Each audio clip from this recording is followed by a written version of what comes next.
Orang yang paling kuat ialah orang yang mengaku lemah di hadapan Allah. Orang yang paling berilmu ialah orang yang mengaku jahil di hadapan Allah. Orang yang paling kaya ialah orang yang mengaku miskin di hadapan Allah. Masanya bila? Masa kita sujud. Waktu itulah kita mendapat kekuatan. When God is your friend, who is your enemy? Kalau kita akrab dengan Allah, tak ada siapa yang dapat. Ini ada pada Rasulullah. Ini ada pada Nabi Ibrahim ketika berdepan dengan Namrud. Ini ada pada Nabi Musa ketika berdepan dengan Fir'aun. Betul? Semua mereka adalah kuasa kecil, kerdil, berdepan dengan tirani, zalim yang lebih hebat. Tapi mereka ada Allah. Inilah dalam hidup kita. Jadi Isra' Mi'raj mengajar kita supaya apa? Supaya berehat dengan solat. Inilah solat. Saya dah katakan, ya, untuk baiki dunia, kena baiki manusia. Sebab manusia mencorakkan dunia, betul? Nak baiki dunia, baiki manusia. Nak baiki manusia, baiki hatinya. Sebab hati yang kontrol semua perlakuan manusia. Untuk baiki hati manusia, baiki solatnya. Itu je. Baiki solat. Solat adalah kualiti kehidupan kita. Kita nak tahu kualiti kita hidup ni sekarang okey tak? Okey. Kualiti atau tidak? Oh, saya ikut okey.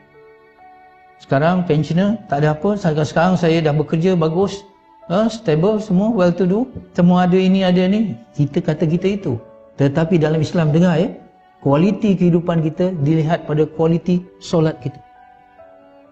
Kalau hidup kita haywire, lintang bukang, ada masalah kewangan, ada masalah kesihatan, ada masalah perhubungan, macam-macam masalah, dah kusut sangat.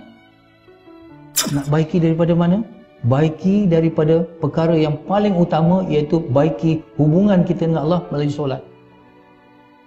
Baiki hubungan kita dengan Allah, Allah bantu kita untuk baiki hubungan sesama manusia. Selesaikan urusan akhirat kita, insya-Allah selesai urusan dunia kita. Ini penting. Saya nak tanya tuan-tuan yang dikasihi sekalian, secara hati ke hati, kenapa kita banyak masalah sangat sekarang? Kepimpinan, politik, ekonomi, kesihatan, dan macam-macam sosial dan sebagainya. Orang kata, apa ni, macam mana? Tuan-tuan, mengikut kajian di Malaysia, 80% umat Islam tidak solat. Sedangkan solatlah satu kurniaan yang paling tinggi dalam peristiwa Isra' Mi'raj. Puasa datang melalui wahyu, melalui Jibril. Tapi solat direct daripada Allah kepada Rasulullah sallallahu alaihi wasallam. Bermula berapa? 50 rakaat, betul? Kemudian jadi 5, betul? Kerana apa? Nasihat daripada Nabi Musa. Saya tak melihat negotiation, ya, yang dibenarkan dalam menerima satu hukum. Itu sudut lain. Tapi saya nak melihat, kalau awal-awal Allah menetapkan 50 waktu untuk manusia solat, artinya apa? Setiap lebih kurang 20 minit azan. Setiap 20 minit azan, 24 jam. Boleh faham maksud saya? Kalau 50 waktu, saya nak bayangkan itulah keperluan manusia kepada Allah, berhubung dengan Allah. Manusia ni khuliqal insana dha'ifa, kata dalam Quran. Manusia ni dicipta lemah, keluh kesah. Dia perlu berhubung kepada Allah. Kalau ikut awal-awalnya setiap 20 minit kena hubung, tapi sekarang 5 waktu. Dia tak boleh lepas daripada Allah. Seperti mana kita tahu MH370 dulu ada masalah. Bila? Bila dia lepas daripada radar, bila dia tidak berhubung dengan menara kawalan, kita tahu kapal terbang MH370 ni ada masalah. Boleh faham maksud saya? Begitu juga kita ni kena berhubung dengan Allah seperti mana kapal terbang berhubung dengan menara kawalan. Kalau kita tak berhubung, kita akan terbabas. Kita akan terhempas. Apa dia solat? Dalam surah Taha, Allah Subhanahu wa taala menegaskan, wa aqimus shalah lidzikri, dan dirikanlah solat untuk mengingatimu. Ya? Kita kena ingat Allah. Kita dengan zikrullah ni macam air pada ikan. Tanpa air, ikan akan mati. Tanpa zikir, hati akan mati. Bila hati kita mati, walaupun hardware kita, walaupun jasad kita sihat nampak, tetapi software kita dah lemah. Bila kaya tak syukur, kufur. Bila miskin putus asa, menderita. Bila sihat buat maksiat. Bila sakit mengeluh.